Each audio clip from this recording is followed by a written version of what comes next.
and only podcast for the wrestlers of tomorrow. Please welcome your host, Nigel? Oh, right. Your host and future champion, Neil McMillan. Yeah.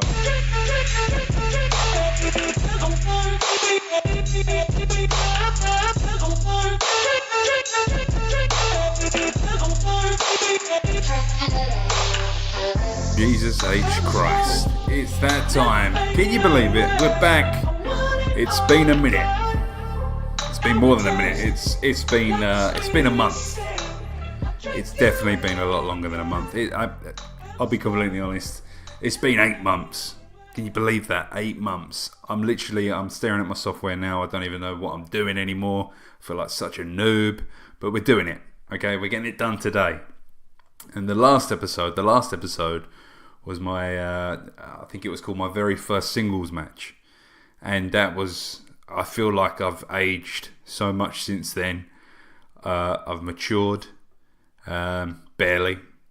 But yeah, that was back in March, and I remember having pretty much a mental breakdown because it was my wife's 30th, and for whatever reason, I just couldn't juggle it. I couldn't juggle. I handled, Christmas before, New Year's, having to do Christmas with the family and still kind of getting podcast episodes out. But for whatever reason, that 30th, that kicked me in the nuts, and it took me a while to recuperate.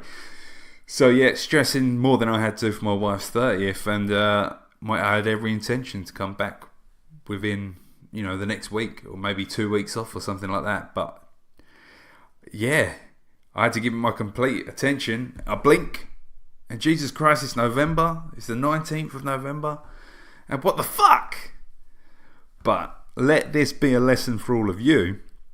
Let my lack of persistence be a lesson to you. This is what happens. This is what happens when you stop completely for even a week. If you just stop moving forward, it's hard to get back up and do it again. The best way, the guy I listen to, I'll go on to another podcast, a guy I listen to, Jamie Alderton, the best way he describes it is, as long as you keep riding that bike. When you ride a bike and you start off and you start to pedal, it's all sluggish and everything, but when you get that momentum, woof, you're off. But as soon as you slow down, you come to that kind of little slow speed, come into a slow stop. You get to a point, you wibble wobble and you flop off, you fall off your bike, and it's hard to get back up and pick up momentum. So as long as you keep pedaling and keep moving forward, you don't fall off your bike. But I definitely fell off my bike, without a doubt. And that's the thing as well. Not only is I've read and heard somewhere that there's a thing called a mushroom effect. Not magic mushrooms. That's another story. The mushroom effect. What that means is when you're trying to balance life and all of life's distractions, you could have five or six core things in your locker that are going to take priority. And normally those are work, friends, family. If you're single, dating could take up one of those mushrooms. Exercise, going to the gym. They all take a toll, and you can't do everything all at once. And the way I see it is, you only get 5 core things. Imagine 5 mushrooms. And for a long while with me, I obviously had family, work, but for a long while, wrestling was one mushroom and podcast was another. I mean, they're very similar, but both required its own mushroom, its own kind of effort and attention. And as soon as one mushroom gets picked, another mushroom grows in its place, and it's very hard to then kind of get that mushroom back. I'm really not explaining this well. Look it up. It's a mushroom theory. But basically, my attention was towards wrestling and podcasting, and as soon as I stopped podcasting, it was so hard to get. You think, how did I even find the time to do that? And I couldn't find it within me to get back onto that kind of rhythm of podcasting each week. And I was doing it fine. I was doing 39 weeks. I did it pretty much every week. It was tough, but I enjoyed it. But Yeah, I mean, you don't have unlimited mushrooms, people. You only get a select amount. So if you want to be consistent, and by keeping something your priority, don't pick that mushroom. Okay, don't pick even a little bit of it. Pick any other mushroom you want, because mushrooms do grow in its place. Something takes over. Something else will take priority. And all I know is I have no idea how I ever found time to do the podcast in the first place. However, I've got to say I am so glad that I did. One of the best projects I ever started and I have ever been part of. I mean, not only to kind of introduce me and open me up to the kind of wrestling world, kind of head first. I got to speak with so much talent. Got to hear so many stories. Got so much advice, and I got to gather all that information, collate it all together into a kind of weekly episode, and then share it all with you listeners as well. So you're benefiting the same way I am. I'm benefiting because I'm hearing all this great advice, all these great stories. You're hearing it, so you're learning. And not only that, all the talent that I was able to get on, I hope I was able to provide a platform for you guys to kind of share your story, share how you got into the business, and kind of hopefully give you a kind of platform to be able to propel yourself. Well, what's been happening since March, Neil? What the fuck have you been doing? Well, let's have a quick catch up, huh? My wife's 30th was a great success, worth every bit of stress. Daniel Bryan came out of retirement. This is how long ago? This was back WrestleMania days. Daniel Bryan came out of retirement. Drew McIntyre debuted to the main roster, and only just recently, he's literally just had the match of his career, destroying Kurt Angle. What else has happened? I'm doing this all in one take, okay? My editing abilities for podcasting has gone within those 6 months. So the way I'm going to reduce all the effort here is I'm going to do it in one take. So there's going to be a fair few mistakes here. Okay, so bear with me. What else happened? England, it was coming home. What a summer. What a summer for England as well. And obviously just yesterday, or the day before yesterday, we won that. No, yesterday, the Croatia game. So we're now in another semi-final. Who would have thought England would be in 2 semi-finals in the space of 1 year? Incredible. What else happened? Team success. The most important thing in the summer, Team Success went on to win the brand new Dropkicks Tag Team Championships after winning the Tag Team World Cup, and it came home. And personally for me, that was a massive one of my bucket list. It was a pleasure to be sharing it with Aidan Brown, my man, Little Success. I had a lot of fun doing it. And yeah, that's a massive one off my bucket list. Like I said, my goals from when I always started was I wanted to wrestle a match within a year. I was able to achieve that. I wanted to win a championship. Boom. Off the bucket list. The other one was that I wanted to wrestle Drew McIntyre, and he's only going to fuck that up for me. There's no chance I'm hitting the roster. But, 2 out of 3. I'll take it. But, I mean, I don't even know how we won that tournament, that tag team tournament, with honest. I think we only won one qualifier. We had another one lined up, but it got cancelled for some reason, and we ended up facing a team that never had a qualification match, or even teamed up before. It was the most random team we faced to win the belts. But it was what it was. It was a special moment. I got to share it in front of all my childhood friends who have grown up being wrestling fans with me. I think it's amazing the fact that I'm now kind of wrestling as well. So it was a very proud moment. Kind of got a picture with them. It's not the heavyweight belt. It's not a singles title. But at the end of the day, getting a belt, to me, it's a nod from the promoter to say, like, I like your commitment. I like your effort. I'm going to put the straps on you because I believe in you to do this. So yeah, it was a nice accomplishment, and obviously to bring those home, give them to the kids. Wow, now I've got that picture. Now that's it. No one can take that shit away from me. Massive feeling of accomplishment. But what else happened? NXT UK debuts. Like, what the fuck? Like, shit. So much opportunity out there for anyone. If anyone who kind of just puts 100% solid commitment in, I guarantee you're going to get results. regardless of size, stature, weight, you will get an opportunity as long as you continuously put the effort in, because there's just opportunity left, right and centre. There's too many promotions out there. But obviously, there's a light at the end of the tunnel now. Before, people would only dream of WWE and they never saw it. But now, you kind of, people you've wrestled on shows with, or people you've kind of been in close circles with, are now on NXT UK. Like, this is the time to be, a wrestler. Not a wrestling. What else is there? Okay, well, then all of a sudden, some great news. Life-changing news that I'm happy to share with all of you.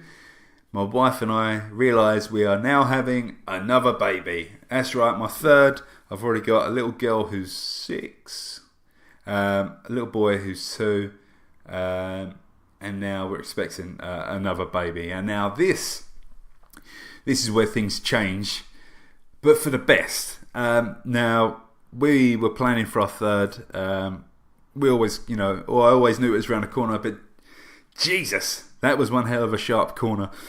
If I'm perfectly honest, I barely done anything. Okay, it feels like I sneezed and my wife was pregnant. I put that down to pure skill. But things happen. A lot sooner than expected. A hell of a lot sooner than expected. My wife and I are over the moon, and I cannot say unfortunately, because in my eyes it's not unfortunate, but my kids and my family are my life.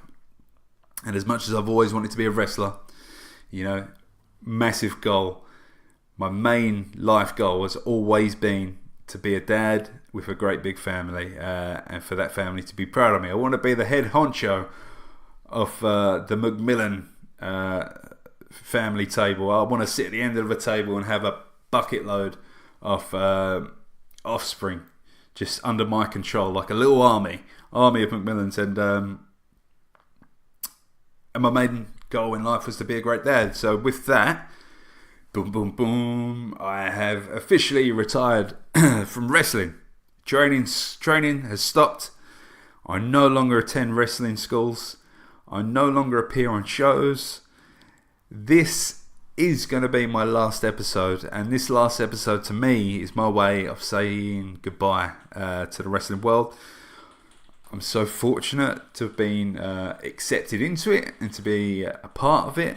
And I don't know if you can hear, it's starting to rain now. Hear the misery. The world's coming to an end. Mr. Success has hung up his boots, and it's starting to. I hope you can hear the rain. Otherwise, that's completely ruined that spot.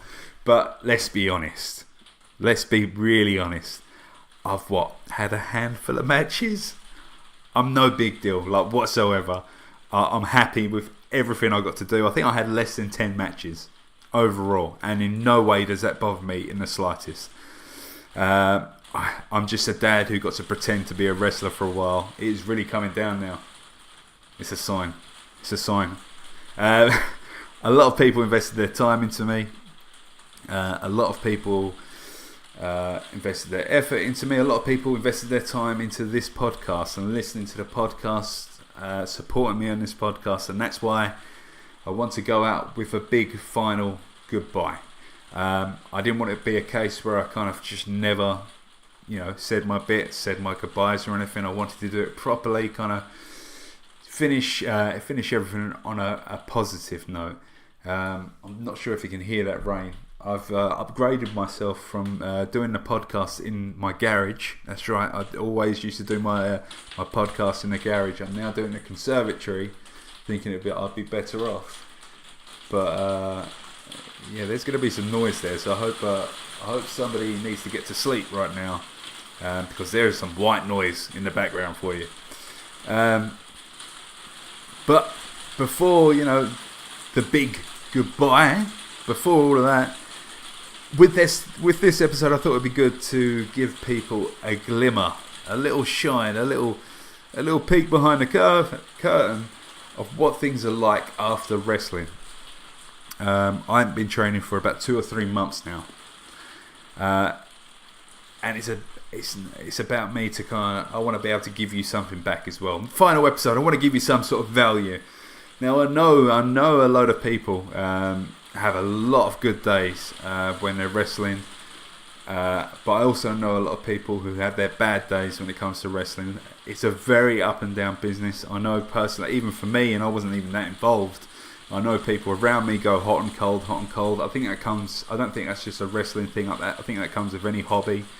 There's a lot of politics as well. There is a lot of politics. There's a lot of egos, a lot of personalities, a lot of dramas. There's far too much dramas. And I think what the case of that is that wrestlers in general are a bit drama queeny. Let's be fair. At the end of the day, you're a performer. You're putting on a show, so you're gonna have a little bit of drama queen about you. I think as with age, you kind of get rid of that. I used to be very much an attention-seeking little bitch, a real bitch, a real drama queen.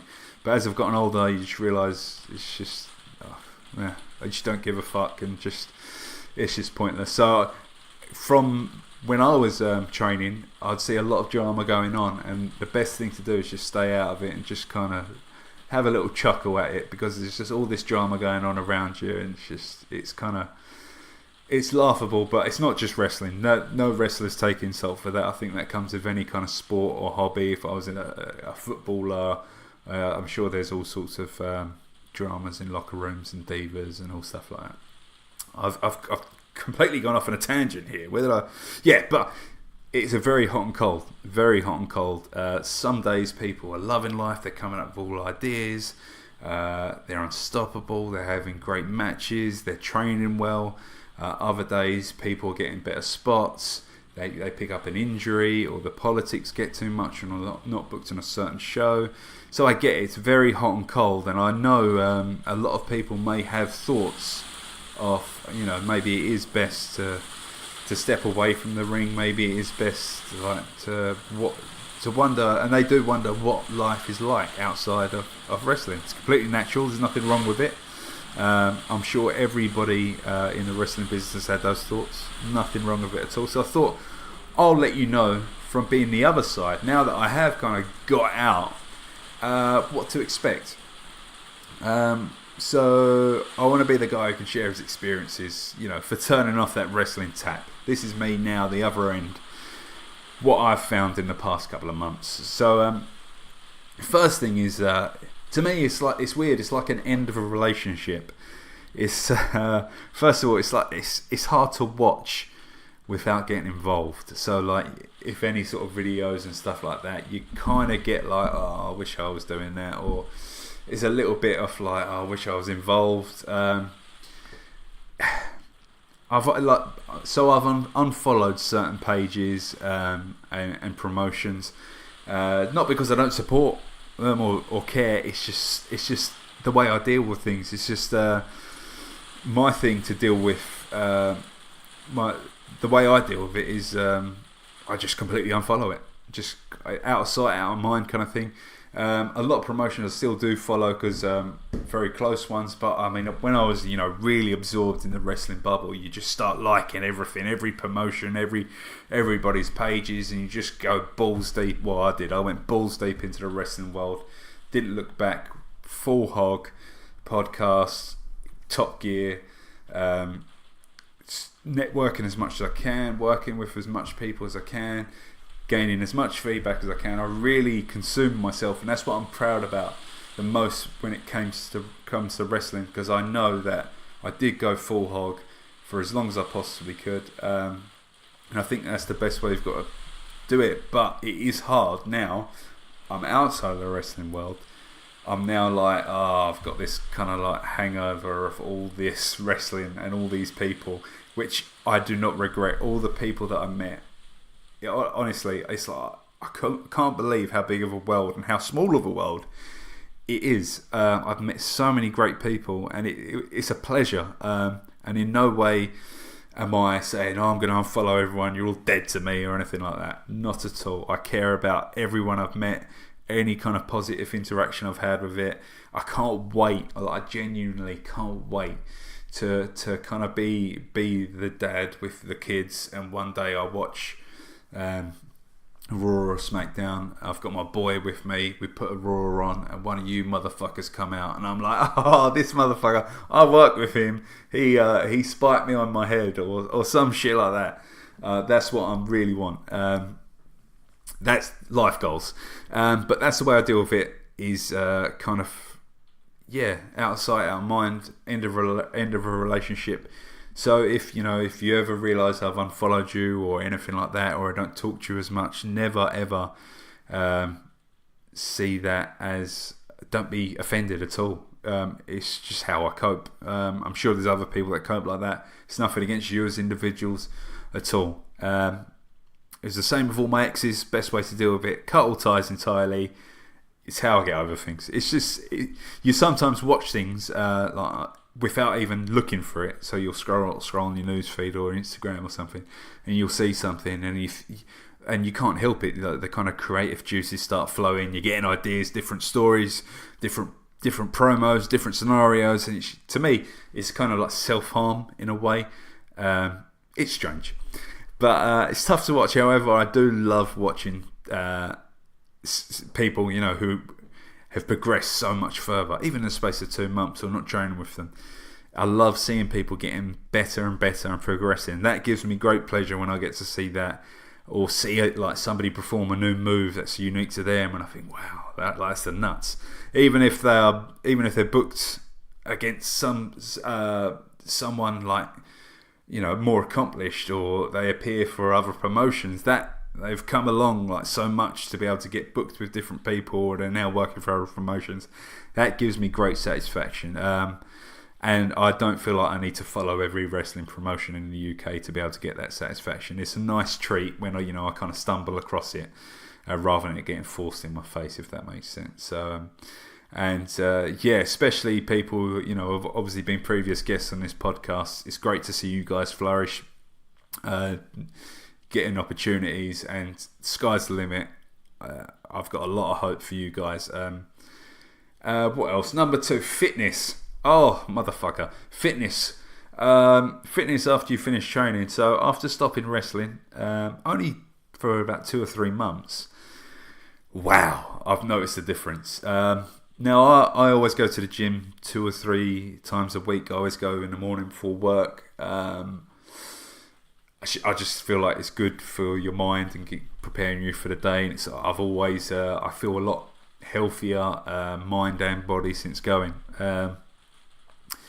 However, it's so much harder to match the same level of intensity and fitness than you got with wrestling training. I mean, at the time, you take it for granted, in the fact that you're always wanting to get faster, stronger, and you don't appreciate how actually fast and strong you are at the time. Like, I wasn't like a Goliath or anything, but I was definitely the fittest I've ever been.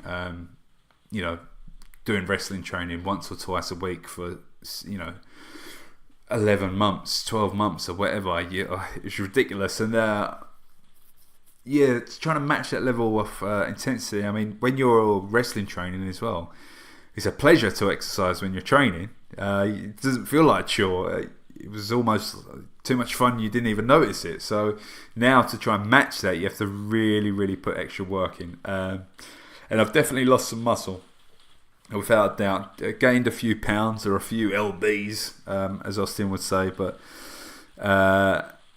next week I'll be starting a new podcast, put it that way, Wrestling with Obesity. No, I'm exaggerating. Nothing too major, just a few pounds. I will shave them off. I think after I finally knew I had my last match, I was like, oh, this is brilliant. The pressure's off now. I don't have to look good. I can just get, a dad bod back. But then after like a week, I was like, fuck. I want my old fit body back. But yeah, I'll get there. But definitely, it is a massive disadvantage when you stop training. Huge one. Number 3, getting over. So now this is easy to me, because, put it this way, to replace my wrestling mushroom, remember we were talking about mushrooms before, the best way to do that is, rather than kind of letting it happen without you kind of knowing about it. The way I've kind of dealt with it is that I am replacing my wrestling mushroom. My podcast one got taken away from me. I didn't even have a choice in that. I let my foot off the pedal and I just completely lost control of that. But with the wrestling, I was in a little bit more control with it. And when you're in control of it, you can replace it with something and out of choice. And replace it with something positive. I don't feel sad because I feel like this project and this chapter of my life is complete now. I've accomplished what I wanted to accomplish, except from Drew McIntyre. Fuck yeah!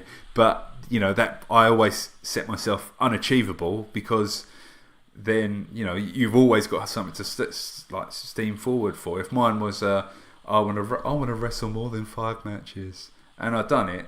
Really, is that much of an accomplishment? I would have done that within. Well, I say that I only had less than 10 matches, but if I would have done that within half a year, then I would have been like, oh, well, I've done 3 now. There's nothing. What now? I've got to come up with something else. So always give yourself a massive goal. Anyway, I've lost myself. I'm back to my notes now. See, I'm relatively professional about this. I took some notes. Yeah, so it's this chapter to me is done. It's so much more positive when you're in control of it and you have a choice. So that's one thing. Now I could imagine it being quite hard if you get an injury or you have to leave because on a negative note.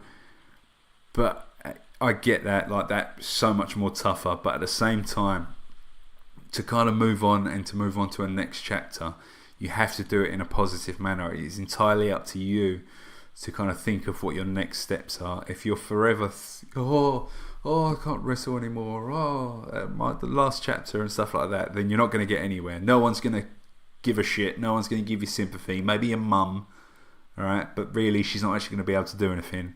If you want to move on to your next chapter positively, that is entirely up to you. That is Mr. Success speaking there. You're entirely responsible for your own kind of outcome. Let's be fair. If life hands you a plate of shit, you need to stop blaming anyone and just deal with it, because life is like that. There is a lot of good times, but there is more bad times, and it's the way you deal with the bad times and get back to the good times as quick as possible. So for me, I get to replace it with something majorly positive. Majorly positive in the sense that I've got my newborn on the way. I've got that to concentrate on. I've got kids who depend on me, and I have a lot of love to give, and I'm looking forward to giving it to them. So that's it. Those are the kind of being outside the wrestling world. I still speak to a load of people, not as much as I used to, but I still see. Oh my god. I'm not even joking you. One of my old episode things just scared the shit out of me. Oh, I'm sitting here in my fucking conservatory with my headphones on, and I just get a fucking... What's that old stupid little jingle I had on that used to go 1, 2, 3? It just fucking screamed into my ears. I'm hoping I didn't let out a little scream for the past 10 seconds.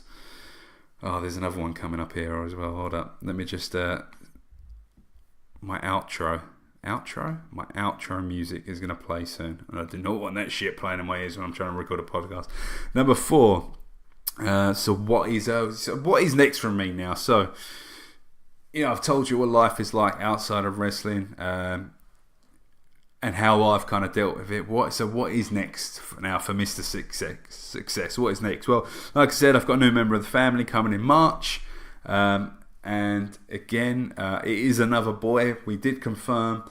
I've got another boy coming. I've got the next generation of successes, the tag team of Team Success, 2 little boys. So that is going to be a nightmare. Now, because my little girl, she's really easy. She's the sweetest, kindest little thing. She's just a little princess. My boy is a fucking nightmare. And if you listen to this boy and you're older now, I love you. I'm proud of you, and the reason I say you're a nightmare is you've got your own mind, you're independent, and you're cheeky as fuck. But almost that I'm proud of you for being so cheeky. but it's the fact you're doing it to me that I shall call you a prick. But you're equally as cheeky as I was. So in my head, I've got another cheeky prick coming in March, and that's that. I'm prepared for that. I'm hoping he'll be a little saint, but I'm also preparing myself for him to be worse. Don't get me wrong, that sounds like I'm not excited. I am buzzing. But boys, my last boy was a lot harder than my girl. So yeah, that obviously to look forward to. For some reason as well, no idea why, this Christmas, I'm buzzing for this Christmas. I'm not, I'm a Christmas guy. I'm a Christmas, second week into December, I might get a little jolly. The week of Christmas, boom, I'm in. Okay, but for some reason, what is it? The second week of November, nearly the third week of November. For some reason, I've got an extra skip in my step. For some reason, I'm not even joking you. Okay, I put up my Christmas tree yesterday. What in the sweet bejeebers? I put up my Christmas tree yesterday. Not only that, we were doing it all with Christmas songs. I was wearing a Christmas hat, putting up the Christmas tree yesterday. Old me would be thinking, what the fuck are you doing? But for some reason, this year's Neil is, I'm excited. I don't know why. I spent 3 hours on Saturday cutting some old pallets into Christmas trees. What the hell? I've got loads of slates, and I cut them into the shape of a Christmas tree. And I made one really big one, and I made a little miniature cute one next to it. Just for a decorative piece. Like, what the fuck? That's what I've been replacing my mushrooms with. I'm upcycling pallets. And in no way am I ashamed of that. I think they're delightful. If anybody would like one, message me. We'll work out a deal. So that, yeah, for some reason, I'm excited for Christmas. And then it's all changed, because then this Friday coming up, I leave my current job of 5 years, 7 months I've been with my current job for a whole new job. I'm moving uptown. I'm working up in London. And in fact, strangely, this is like one of the main questions I've been asked, like randomly, by a majority of people who listen to this podcast, people who I've kind of met while wrestling. A lot of people have this question, so just in case you do, I will answer this for you. What is my job? What is it I do for my actual living? Because I don't do podcasts, because I'd be broke if I did, because this cost me a fortune to do this podcast, believe it or not. But a lot of you have thought that I'm an estate agent. I've had a car salesman and a door-to-door salesman. I don't even know if they still do those. The only thing I get is Jehovah's Witnesses, and they're a fucking nightmare, unless you're a Jehovah, and I don't mind them. But yeah, a door-to-door salesman. What am I selling Sky? I don't get it.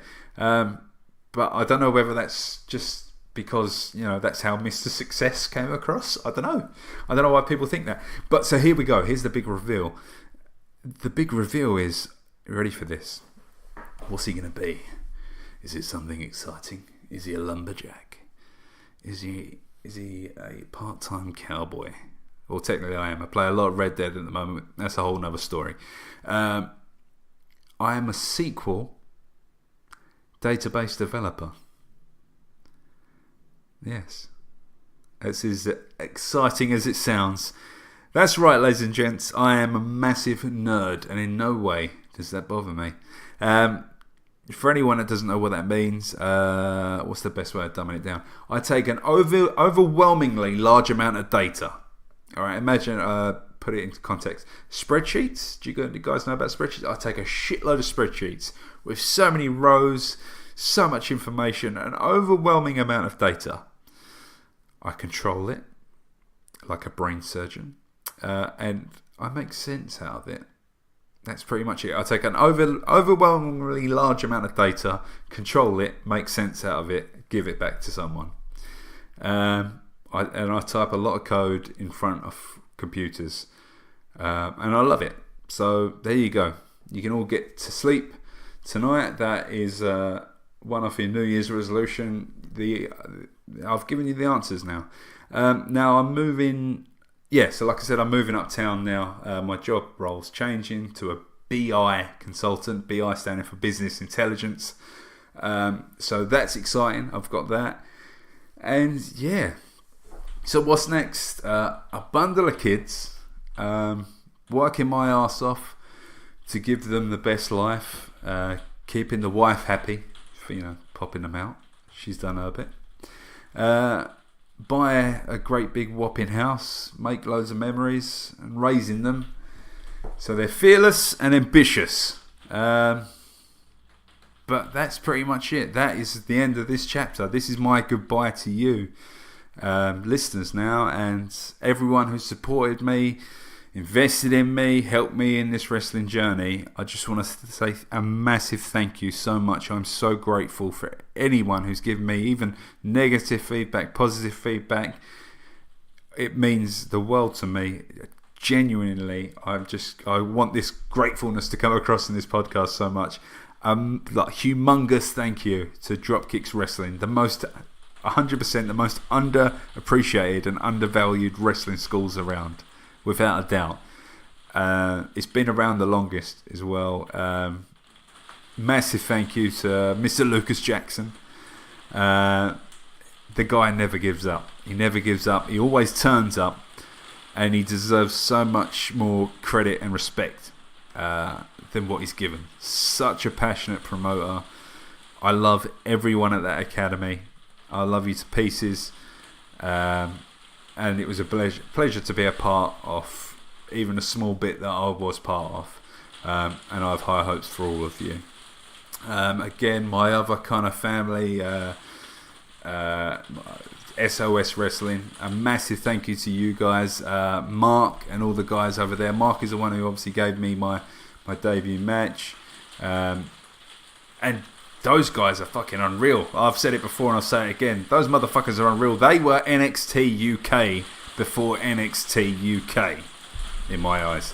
Always raising the bar and always producing, always doing, they're never settling, they're always doing something more and more, something more outrageous, extra talent and all sorts. Incredible. I expect to see so much of you guys rising your way through the ranks. I'm keeping my eye out on all of you. And of course, Hustle Wrestling School. Now, if you want to take your wrestling seriously, learn from someone who's currently on the NXT UK roster. Then that is the place to be. The experience and the quality of training is priceless. Like, you can't put a price on it. It's the best training school in terms of quality that I experienced. Johnny, who runs things as well, he's smashing it. He's currently on his own journey. He's debuting for NXT UK. He's standing on a stage of Triple H, for fuck's sake, and he's absolutely killing it. He's on his own little journey. Yet he could quite easily be selfish and concentrate on himself, but he doesn't. He stops and he shares his journey with all his trainees. He provides so many opportunities there to even just to work on other different promotions, to meet other promoters, help on shows and all sorts of. There's so much opportunity there. It would be wasteful for you guys to not go to one of the best training schools in England at the moment, in my opinion, and that is Hustle Wrestling School. And if you want to reach NXT UK, this is where you need to train. This is where you need to train. Even other trainee. I can't get my words out now. Other training guests, other kind of people who just turn up. Like, you've got Eddie Dennis there and stuff like that, just coming to turn up just on a random fucking Wednesday or Thursday. Like, you can't put much, just go. But that's all my opinion. Much love to all of you guys. Honestly, I wouldn't have accomplished what I accomplished. It's not much, but for me, it's massive. To me, I've achieved so much, and it's all because of you guys. So, and of course, as well, to all my previous guests.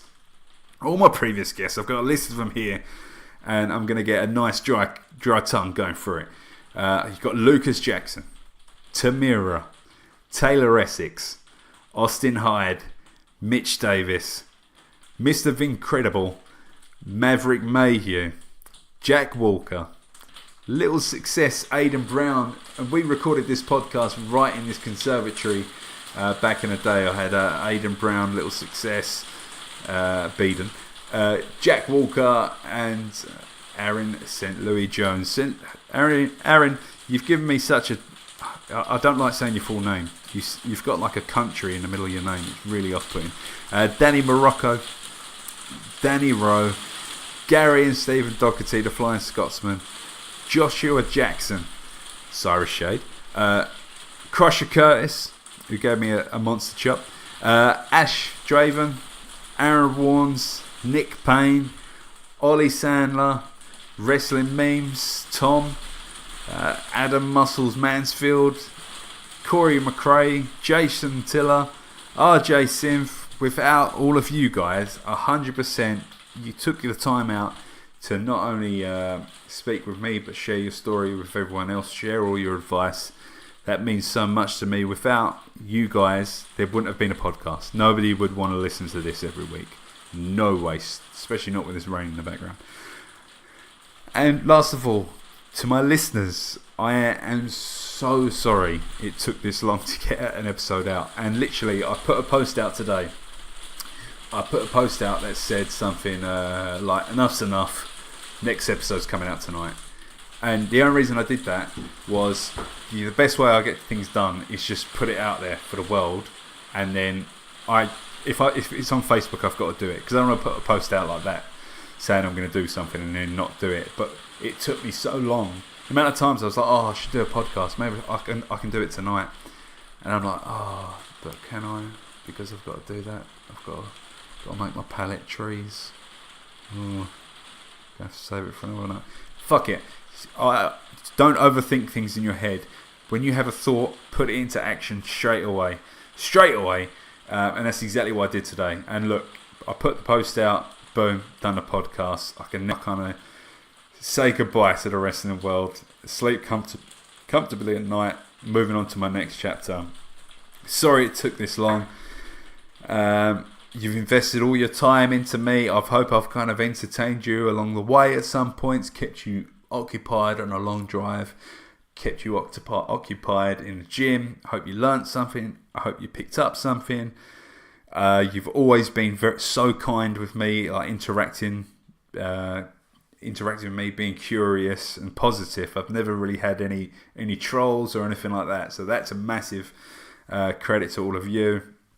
And the last move I ever took in a wrestling ring, and I've got a video of it, I'll post it on my page. The last move I ever took in a wrestling ring was Jack Torino, who is one hell of a talent.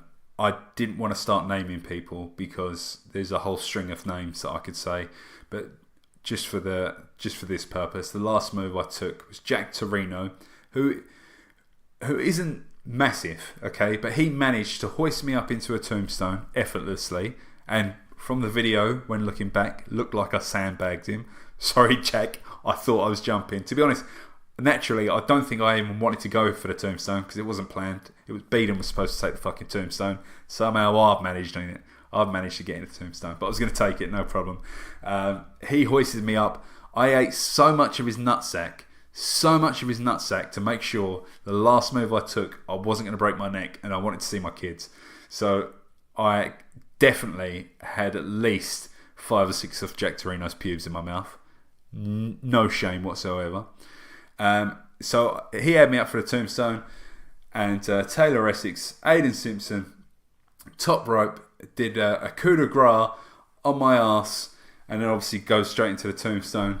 It looked devastating, the video, the sound and everything, but it was as safe as pie because I ate nutsack and Jack Torino is God.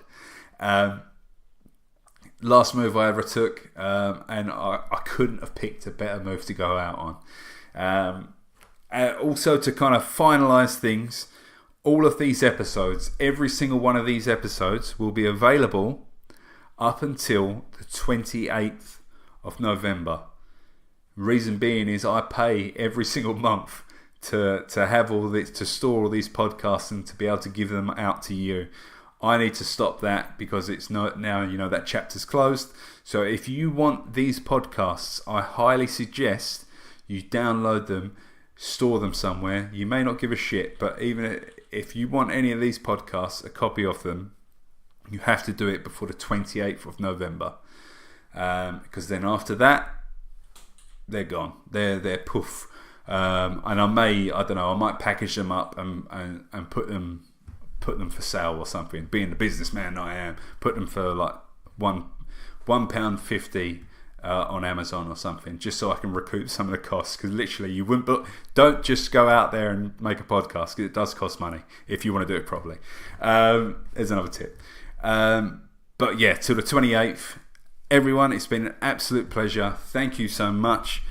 My main advice to you is just start wrestling. Don't fuck around. If you want to do it, just do it. When you do start, never stop. Never stop.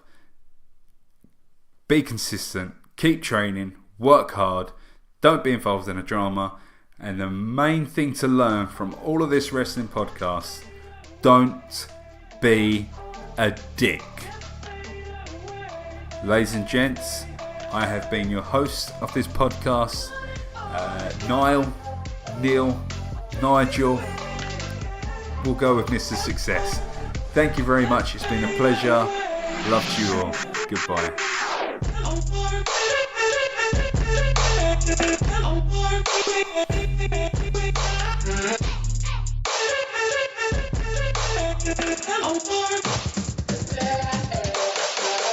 Yeah.